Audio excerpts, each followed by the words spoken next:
Welcome to the Political Ferret Show. New content will be uploaded every Wednesday and Sunday, and if you like this kind of content, consider becoming a Patreon and help with just $1 a month to make the change possible. Today we're gonna talk about things that I said too when I was young and left-wing, and try to argue myself and my position that comes up over and over to this very day, so many decades after I was young. And I want to discuss things that did not convince me and try to find a way to formulate it in a way that a lefty can understand it and that I would have been able to understand. So if you have a discussion with somebody who is not in your line, you say, I don't know, something very lefty, and your opponent, and you say this is clearly true because this is good and for the betterment of society, and your opponent says no, it's not. It's absolutely undoubtedly bullshit and you can't really seriously believe that. And then you say, of course I believe that because it is the truth. And the other says, it's not the truth, it's just a fever dream. I mean, look at, and then you say, no, you do not understand. So when people asked me back, what do you do with people who disagree with you? I just said, I convince them.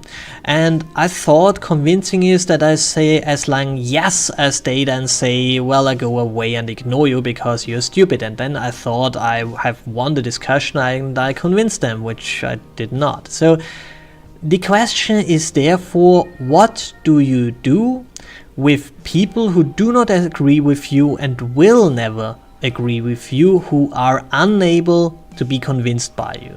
What can you do with that?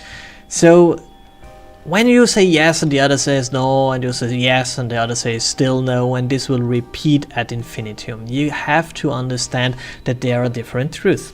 And when you are very fond of one particular truth, you think that the other has exactly the same truth, but this truth is just clouded in some way or another. So this is what a lot of Christians do. That they say pretty much that God comes in different shapes and forms, and that all the religions out there believe in the same God, and it's all, of course, the Christian God, which is not true. But that's the thing. This is the major mistake. You think that your truth is very similar to the truth of somebody else. This is not right. Your truth might look very, very different to the truth of somebody else.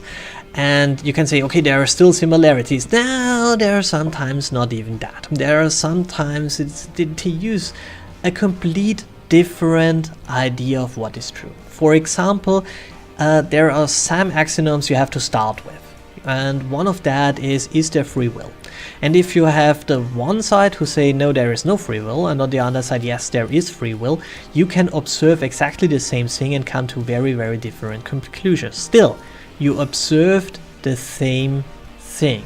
Absolutely the same thing. You have even the same standpoint. A lot of people say, oh, you just have to change the standpoint. If the basis is different, if you say no, basically we have free will, and the other say no, basically we do not have free will, you come even from the same standpoint, looking on the same thing, to very, very different conclusions. And this is the important thing. There are some people who can't be convinced. It is impossible to convince them. What do you do with them? And this is one of the most important questions to find out if you are compatible with peace.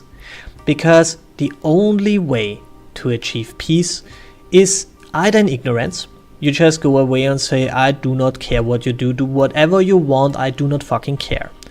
Or tolerance, to say, I think whatever you believe is bullshit, but do it whatever you want. Or acceptance, that you say, I think it is absolutely stupid what you are doing, but perhaps you are right, so do whatever you want. Whatever this is, you leave the other side alone, and you leave him in his set of ideas, of truth, of philosophies, of ethics, of moral issues, and so on. You leave him alone. The other way is to say, I force him. I put a gun on his head and say, say what I say or I'll blow your fucking brains out. Or you say, I go to the state, and if you do not say what I want you to say, the state will blow your fucking brains out. Or you say, okay, we put you into a gulag and there you will be re-educated and you have exactly 10 years of hard labor in front of you, and if you, after this 10 years of hard labor and you're completely brainwashing, you are then on my page, then we release you into freedom or we kill you, because after 10 years of re-education that did not work, there is no help for you. Or you can simply kill them. You can simply say, okay, I do not even try, I just take you and kill you. And this is what authoritarians do. And if you are unable to accept that somebody has a batshit crazy philosophy and does things to himself that are crazy, and accept things to him that is also crazy, and you cannot agree, you can't leave him. You have to say, no, you have to change. You have to become like me. Then you are an authoritarian. And then you are in line with Stalin and Hitler. On the other hand, if you say, do your shit, I do not care, then you're on the road of peace. And that's a big thing. There are people that you can't convince. And this is also right for the right-wingers. Whatever position you have. It is also true for religious and so on. For everybody. This is the thing. Can you leave the others alone or not? And if you can, if you really can, let the others alone, then you're on the way to peace. If not, you're on the way to war. And a lot of people will say, yes, but that's the way. We have to do war and kill all the wrongies, because they are wrong, and whoever is wrong is evil and should be eradicated. Did it ever come something good out of that? Did it ever come something good out of genocide? I do not believe so. I honestly do not believe so. I think not that it works. Because in the end, you still can't kill an idea. If you want the domination of communistic ideas, and you kill each and everyone who has a capitalistic idea, and you burn all the books, and you keep on 100 years, 300 years of complete domination, somebody will come up with their idea again.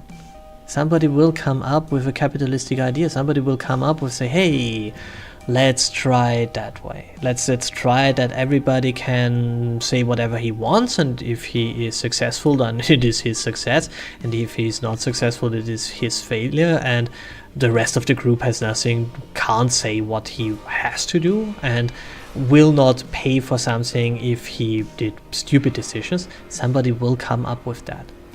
Always. You cannot eradicate an idea. You can also not eradicate communism. Because communism is not a new idea. The idea that we all as a group work for the group is pretty much based on the idea what we do in a family. We work in a family, in a good working family. We work not for us, but for the family. And the communism is just an extension of that, and say, okay, what if we are all family? But this is not how the human brain works. We do not accept groups that are bigger than 150 people. We have a hard time to grasp the concept of a group that is bigger than 150 people. It will class it down in subgroups, always, because we are not gods. We're just human beings, and we work on an operation system that is very, very old and is not really fitted to work in an environment where there are billions of us, and we can hear from thousands of them all day long by just taking a little shiny thing out of our pocket and watching it and call it social media. We do not work that way. Perhaps somewhere in the future, when we all are linked in, when we are all able to reach each other's memories, and when there are no secrets anymore, perhaps we will find one basic truth that is true to each and every one of us. Perhaps not. And that's the thing. Right now, in this day and age. We have to think about what we do with those who do not agree with us, will never agree with us, and are not convincible. And in the nature, what you then decide. On the one hand, to kill them all, and on the other hand, to ignore them, tolerate them, or accept them. And this means everybody, not just things that you say, okay, I do not like that. I'm not a communist and I do not like socialists all that much, but I can't tolerate them. No. I mean those who are diametrical on the other side. And if they follow a set of beliefs that do not hurt you directly. And this is again, if we then have to talk about what is self-defense in the end. If somebody has some idea, and he has the idea that he wants to, I don't know, sacrifice you to the blood god, then you can have issues, and then you can defend yourself. But if you have the idea that it is a good idea that the state takes from the people and gives then other people's money, and then the state does that, and then somebody comes up and say, okay, we change that, we do not do that anymore, and then say, yeah, but this is an attack on myself, because when the state can't take from the people anymore and can't give the money to me, then I have less, and this is an attack on me. No, it's not. It's thievery in the first place, you see. So I'm astray, and I think perhaps we can go forward with this discussion in the comment section. What would you do with the opponents? Do you really need to throw them out of the helicopter, dear ANCAPs? Do you really have to put them in gulags, dear communists? Do you really have to put them in concentration camps, dear Nazis? Do you really have to re-educate them, dear YouTubers? I don't know. And I do not think so. I think we can live in a quite diverse world. We just have to leave each other some space where we all can do whatever we want. I know this view is naive for itself, but it is what I would argue for. So thanks for watching, like, share and subscribe, and have a wonderful day.